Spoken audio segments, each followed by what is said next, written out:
I want to take just a moment before I begin this sermon to express my gratitude to you for having me be with you for the last 2 years. When I stepped down from Orlando, it was because of health reasons, and I wasn't sure what was next for me. And it has been such a joy to be with you for these last 2 years. I was actually scheduled to be in person in, I think it was April of 2020, and never got to do that. So for the first quite a bit of time, I didn't get to meet you, and I'm so glad that I have had that chance to be with you in person. I really commend you for all that you have done to keep your community together. Your worship team, your music, your tech folks have done an amazing job. I am sorry that I didn't get more face-to-face time, but I wish you all the best as you move forward and hope that you will take the learnings of these last 2 years and all that it has done to create the new normal that will be right for you as you build a thriving community together. So let us begin. For me, it is exhausting but never hard. Our mission to preach love and hope in the face of hate and violence is more clear than ever. This was my takeaway 5 years ago as I reflected on the Pulse nightclub shooting the year before. I had hoped, as everyone does at times like that it might help bring about an end to the hate, to the violence. But history continues to unfold, and it is truly exhausting at times. Are we really still debating all the things? That's the part that's hard, the bewilderment that we can't or we won't do the things we could. Yet one thing I know, our mission to preach love and hope in the face of hate and violence is clear, crystal clear, and not just for us clergy types, all of us, all of us. We cannot let our frustration and fatigue still our voices. We know another way is possible. I have seen it with my own eyes. The events of June 12, 2016 were a recipe for division. A gay bar, a Latin-themed night, a shooter claiming ties to radical Islam, 49 dead, over 50 wounded. It could have torn Orlando apart, but it did not. We refused to be divided. We refused to be divided by sexual orientation, gender identity, ethnicity, or religion. We claimed our common humanity. We refused to paint any community as evil. We saw that our diverse communities were not distinct, but overlapped, mingled, and merged. We recognized the intersectionality of our lives. This was the blessing in the midst of the unbelievable. But it wasn't a given. Communities can be torn apart by such tragedy. That the Orlando community turned to love and hope was not an accident. It was not an accident, it was a choice. One I like to believe that the Unitarian Universalist congregations there were part of supporting. First Unitarian Church of Orlando, where I was serving at the time, became an outlying hub of activity. Just 3 miles from Pulse, we were, by 1 p.m. that afternoon, providing overflow counseling space for the local LGBTQ+ center. We were contacted by several groups, including the Brady Campaign and Equality Florida. Our library and fellowship hall became a community organizing space. For several days, we were abuzz with activity. Much of the planning for the 7,000-person vigil the next evening happened in that space. Volunteers from the congregation, many in their yellow Side with Love shirts, helped to set up for the vigil. We were quickly found by the media. Staff learned a new skill, managing the press. I was on the radio, interviewed by NPR, BBC, Australia, and more. For me, it was exhausting, but never hard. Our mission to preach love and hope in the face of hate and violence was more clear than it had ever been. 49 dead. 49 lives, over 50 wounded. Lives changed for all of us. All of our lives changed. People stopped by, called to offer help, dropped off donations. We were overflowing with food and water. That which we weren't able to make use of went to the Coalition for the Homeless. We were well fed by local restaurants. There were vigils, so many vigils. Members were part of a counter-protest when a hate group tried to disrupt the funerals of some of the victims. Angel wings became part of our lives. Unitarian Universalists joined others to reach out, to speak up, and to sit in so many ways.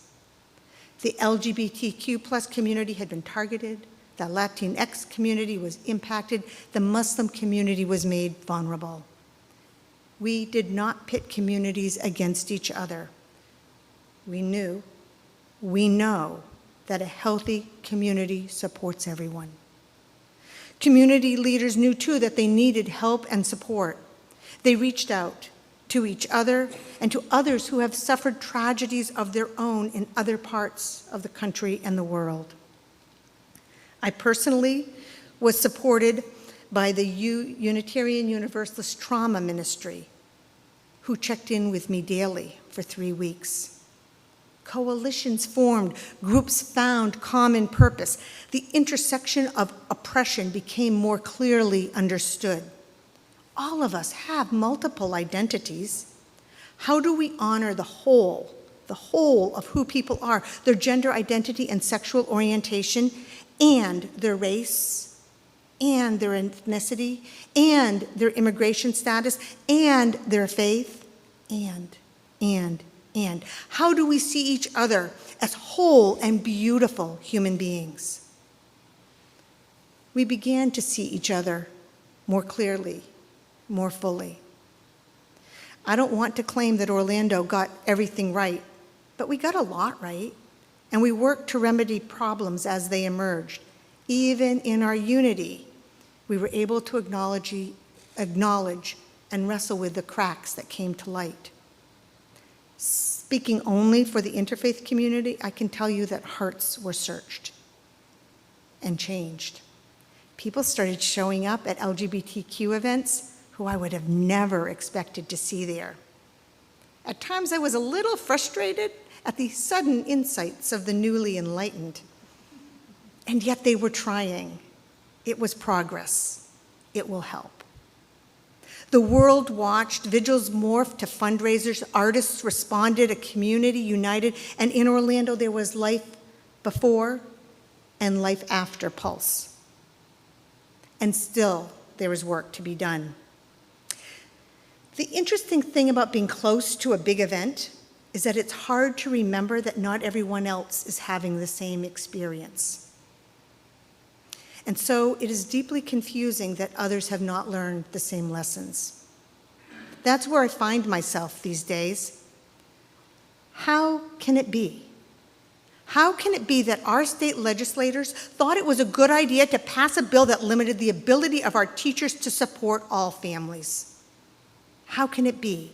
The law, labeled by critics "Don't Say Gay," sends a dangerous message to young children and vulnerable teens. Same-sex marriage has been legally recognized in our state for over 7 years. And the children of those unions cannot talk about their parents in school. The teachers cannot mention their spouses by name. This is not just absurd, it is cruel. And for our queer and questioning teens, it is potentially lethal. We limit what children can learn about themselves and each other. We limit what they can learn about the rich and complicated history of race in our nation. Why? These things cannot hurt children, only help them. These things enrich our children's lives and the world that they live in. We are limiting the very things that are needed to transform our culture with more diversity, equity, and inclusion. And yet we refuse to limit access to firearms. firearms that take the lives of some and traumatize the rest. It's not just absurd, it's cruel, especially since we know there is another way. Now, I don't think a person needs to be a Unitarian Universalist to imagine another way, but I'd like to spend a few moments reflecting on how our tradition might inform us at times like this. And by times like this, I mean like after Pulse, or when the rash of violence in supermarkets and houses of worship and elementary schools and high schools and hospitals seems to be almost too much to bear. Back 6 years ago, our rally cry was, "We are one Orlando, Orlando strong," and yet we were left with many questions, many that we all struggle with today. Why is there so much suffering of the young, of the innocent? How do we counter the hatred, the fear? We yearn for justice and accountability, yet too often we settle for someone to blame. We want answers, yet we may not find the answers we seek. We may be left with uncertainty and doubt. My friends, it is better to live with uncertainty and doubt than to boast false claims of certitude. We say the words, one love, one world, one humanity. These, my friends, are not facts. They are dreams. They are statements of faith. And we need that faith now more than ever. Our Unitarian Universalist tradition is the merger of two traditions. Our Unitarian side brought us the idea that God is one. It speaks to the unity of our world of existence. God is one, unity. Our Universalist side brought us the idea that God is love. It speaks to the creative power of an open heart. God is love.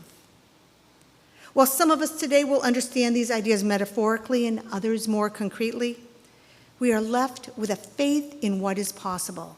One love, one world, one humanity. In that oneness, what are we to do with the gunman? In that oneness, what are we to do with the voices of hatred that inexplicably arise at times like this? I want to make them evil.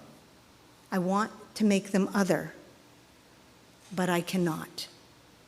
One world, one love, one humanity. Those whose words and actions hurt my heart are part of the fabric of humanity. I cannot make them other. I am compelled to try to understand them as a part of the broken and wounded humanity that we are a part of. I was asked by a reporter in the days after Pulse if I was angry. I said I was sad, deeply, deeply sad. What about my people? He asked. Are they angry? I said I thought they were mostly angry about the hateful rhetoric that had arisen in the wake of the shooting. 6 years later, some answers about the shooter and his motives still elude us, as they do in some of the other shootings we have seen more recently. I hold the shooter responsible for his choices. I also see a larger environment that made these choices possible, maybe even likely. And we, as a larger culture, need to search our hearts and continue to act to counter those forces. We need to stand against words and idolatries that create an environment of hate and intolerance. We need to advocate for mental health care for all. We need to work for a responsible gun ownership that keeps all guns out of the hands of some people and some guns out of the hands of all people. In our interconnected world, individuals exist within the culture that helps to create them. And paradoxically, that is where our hope comes from. One love, one world, one humanity. Can we commit ourselves to transforming our world away from hatred, away from violence, and toward love, compassion, and care? We do this in many ways, but all of them involve authentic relationship, deeper, more authentic relationship. All of them involve community, a community that nurtures real connection and celebrates the full humanity of each person. This morning, let me name just 3 things that I see that will continue to help us as we move forward. First, we need to continue to support those who are still hurting and healing from the tragedies we have seen. In Orlando, this includes those closest to the 49, their survivors, and the first responders, of course. Other towns and other cities, sadly, have their own lists. But it is also many more people. People who sometimes think they don't have a right to healing because they weren't directly impacted.